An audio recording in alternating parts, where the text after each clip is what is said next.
Halo, assalamualaikum. Bagaimana aspek pajak perusahaan pengadaan? Apa saja pajak-pajak yang terutang oleh perusahaan yang bergerak di bidang pengadaan? Ya, pembaca tipspajak.com dan pemirsa tips pajak media. Dalam video ini kami akan berikan panduan konsep dasar ya, panduan konsep dasar aspek perpajakan yang melekat bagi Anda yang bergerak di bidang usaha pengadaan. Pengadaan di sini adalah rekanan pemerintah atau supplier-supplier instansi ya, atau supplier bahkan supplier ke perusahaan atau pabrik ya. Prinsipnya adalah perusahaan yang bergerak di bidang pengadaan. Sebelum lanjut, kami ajak Anda untuk like video ini serta subscribe channel ini, Tips Pajak Media ya, agar manfaat-manfaat yang coba kami berikan ini dapat menjangkau kepada semakin banyak lagi orang-orang yang membutuhkan informasi yang ada di dalamnya ya. Dapat menjangkau kepada para pihak yang butuh informasi ini.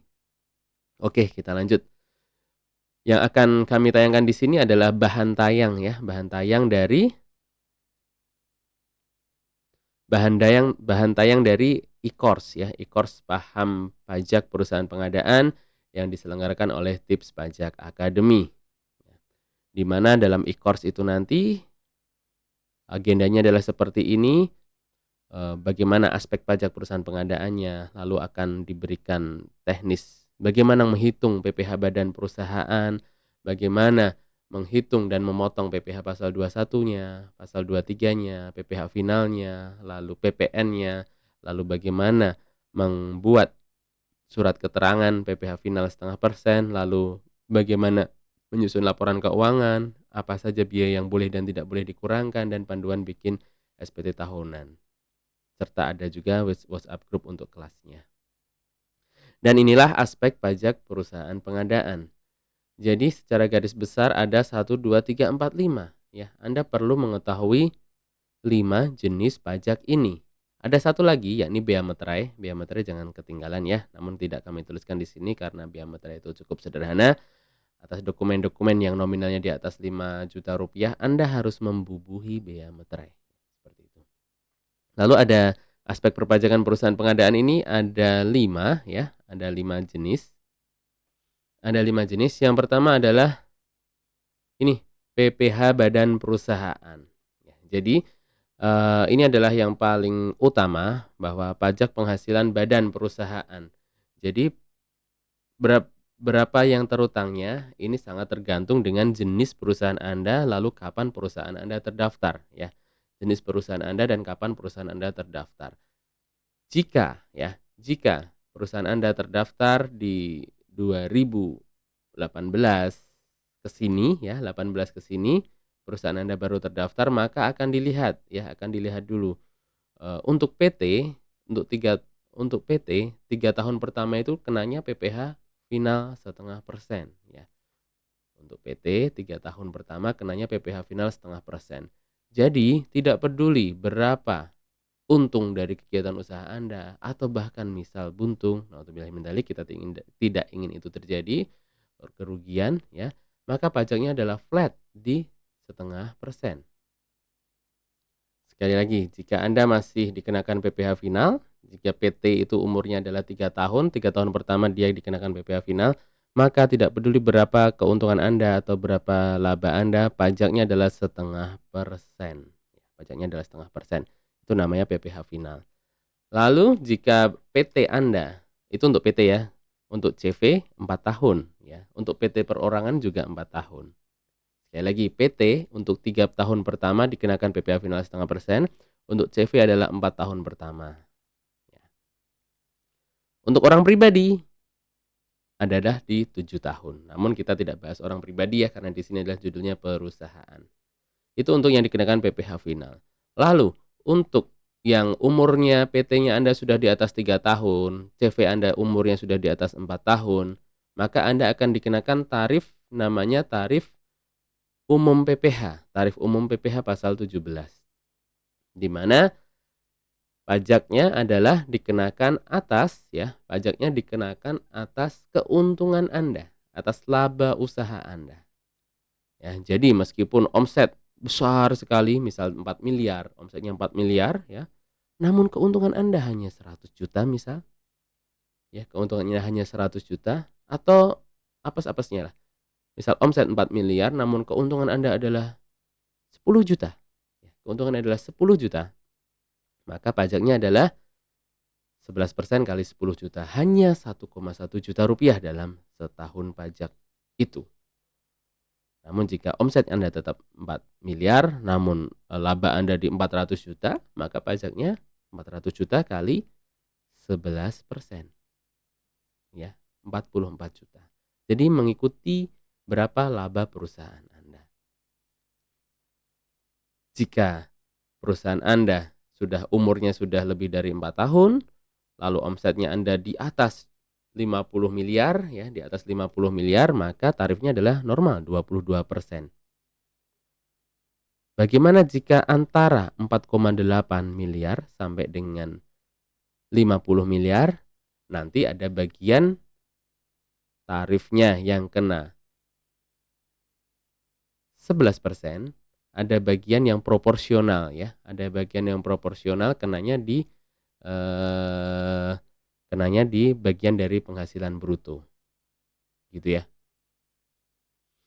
Itu untuk PPh badan perusahaan. Sekali lagi, inti dari PPh badan perusahaan ini adalah Anda harus melihat berapa umur perusahaan Anda memiliki NPWP, kapan perusahaan Anda memiliki NPWP. Jika PT 3 tahun pertama kenanya PPh final setengah persen adalah dari omset ya. Untuk CV adalah 4 tahun pertama kenanya setengah persen dari omset. Nah, berikutnya adalah jika sudah PT Anda di atas 3 tahun, CV Anda di atas 4 tahun, dikenakan tarif umum PPh yang besarnya adalah 11 atau 22% dari laba, ya, dari penghasilan kena pajak. Penghasilan itu. Itu untuk PPh badan. Setelah PPh badan ada yang namanya PPh pasal 21. Apa itu Bang PPh pasal 21? Jenis apa itu Bang PPh pasal 21? Jadi PPh pasal 21 adalah pada dasarnya adalah pajak yang harus dipotong oleh perusahaan. Ingat baik-baik. Pajak yang harus dipotong oleh perusahaan atas penghasilan yang diberikan ke para pegawai berupa gaji, tunjangan, bonus, atau penghasilan lain kepada pegawai. Intinya itu harus dipotong PPh pasal 21. Apa saja PPh pasal 21 atas karyawan? Nah, karyawan itu mulai tahun 2024 ini ya, Anda harus memotong gaji karyawan termasuk Anda para direktur ya, termasuk Anda para direktur, gaji karyawannya adalah harus dipotong sebesar tarif efektif rata-rata bulanan ya, tarif efektif rata-rata bulanan. Begitu. Begitu pula kepada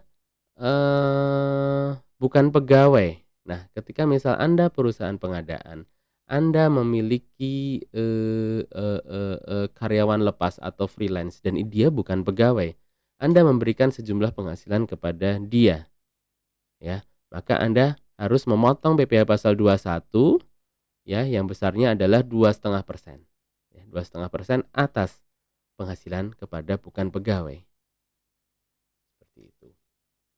Sekali lagi PPh pasal 21 ini adalah adalah pajak yang harus perusahaan potong atas penghasilan kepada pegawai atau bukan pegawai sehubungan dengan jasa yang diberikan berupa gaji atau bonus atau tunjangan atau fee atau apapun itu. Anda harus memotong PPh pasal 21-nya. Bagaimana jika Anda terlewat memotong? Jika terlewat memotong, maka perusahaan Anda akan dapat ditagih oleh kantor pajak.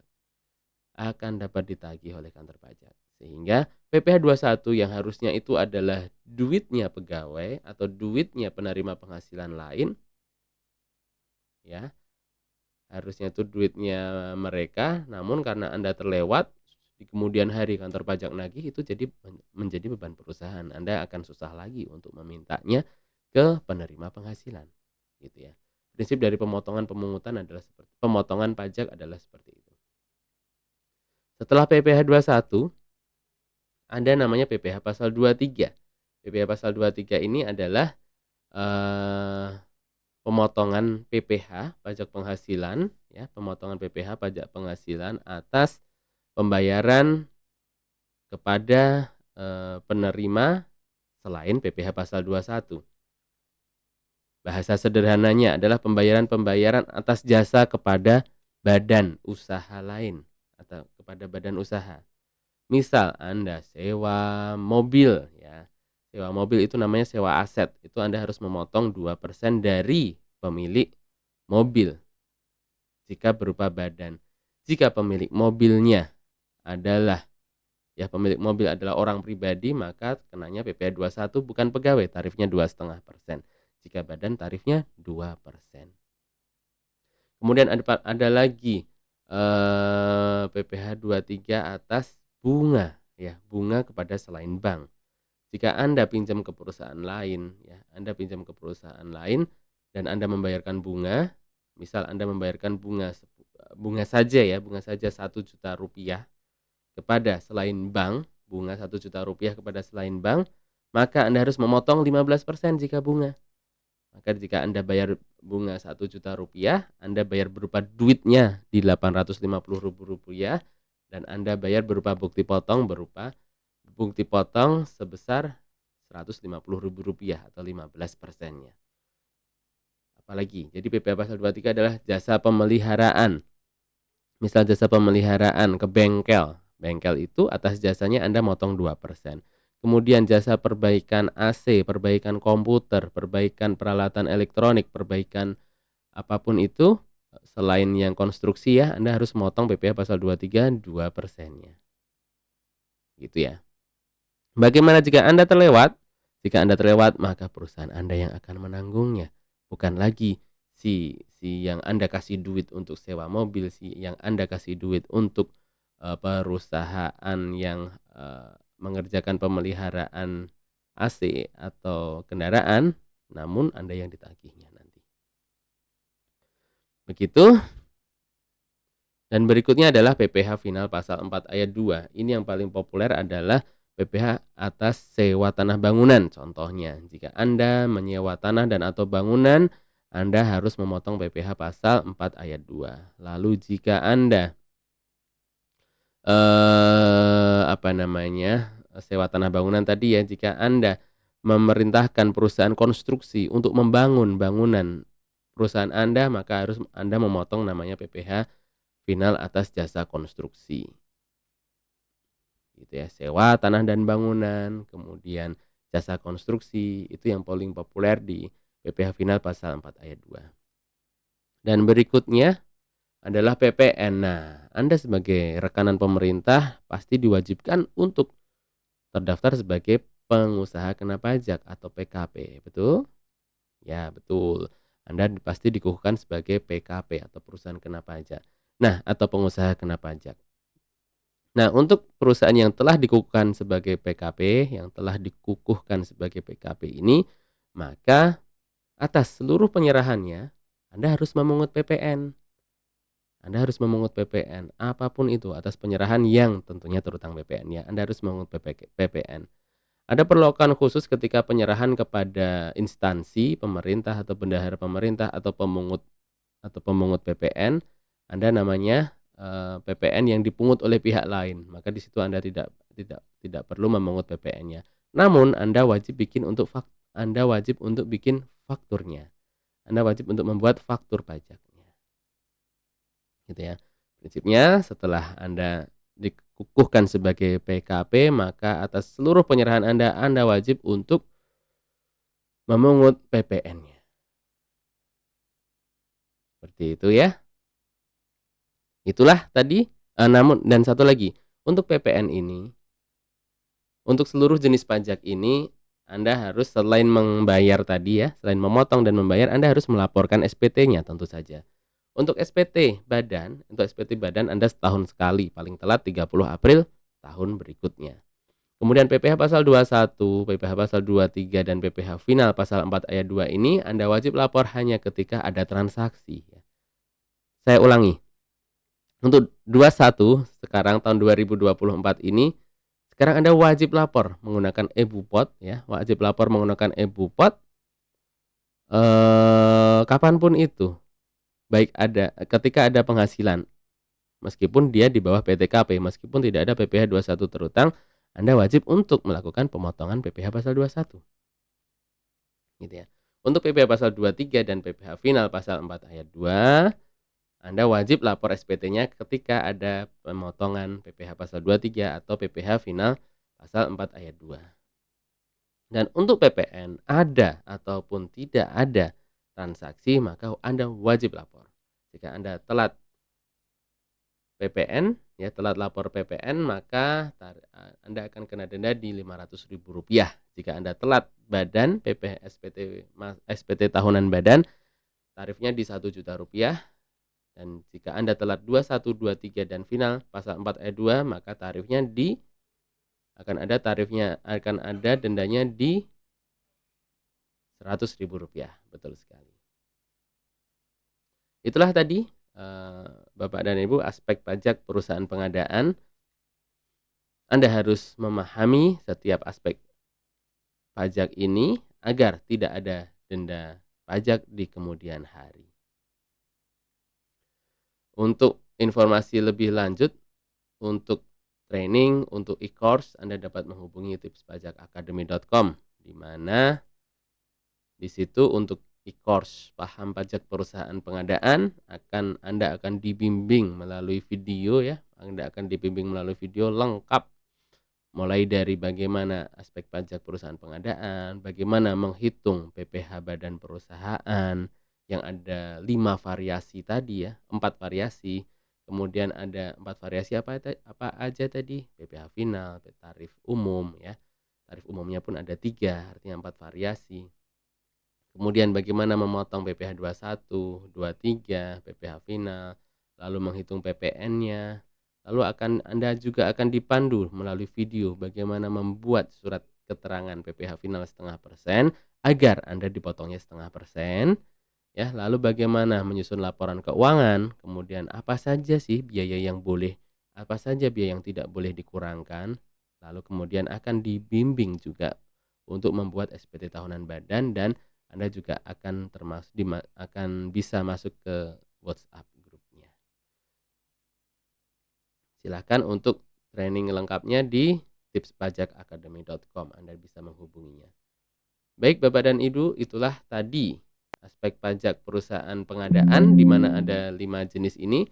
Anda harus memahaminya agar tidak muncul denda pajak di kemudian hari yang tentunya bisa memberatkan perusahaan Anda. Sekali lagi kami ajak untuk like video ini, subscribe channel Tips Pajak Media. Sekian, semoga bermanfaat. Wassalamualaikum warahmatullahi wabarakatuh dan salam sehat dan sukses selalu dari tipspajak.com dan Tips Pajak Media.